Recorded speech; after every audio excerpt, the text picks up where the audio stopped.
Ես Կարինա Սարգսյանն եմ, Արցախից,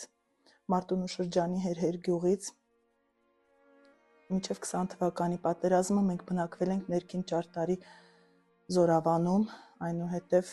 20 թվականի 44 օրը պատերազմից հետո, երբ այդ տարածքը անցավ թշնամու վերահսկողության տակ, մենք տեղափոխվեցինք Այրենի գյուղ Հերհեր,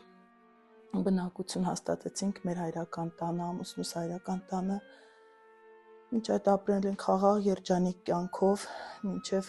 20 թվականի չարաբաստիկ պատերազմը։ Ցավոք, այդ պատերազմի ընթացքում ունեցանք բազում կորուստներ, զոհվեց քրոջս ամուսինը, ամուսնուս երկու եղբայրների որդիները, ամուսնուս օրաքրոջ մինուճար թոռները զոհվեցին,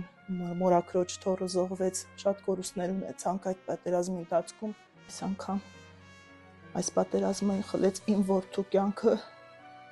որդիս պաշտպանության բանակի պայմանագրային զինծառայող էր, ժամկետային պայմանագրային զինծառայող էր,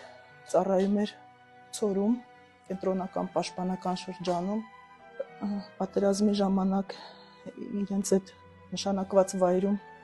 դժմարտեր են ընթանում, որդիս մարտական ծառայությունը իրականացնելիս հրազենային բեկորային վիրավորում է ստանում ձախ ոտքի և մեջքի գոտքային հատվածից, նրան տեղափոխում են հիվանդանոց, հիվանդանոց տեղափոխելու ճանապարհին մեքենան խոցում են դիվերսիոն հարձակման հետևանքով խոցվում է մեքենան և ամբողջ ածնակազմը զոհվում են։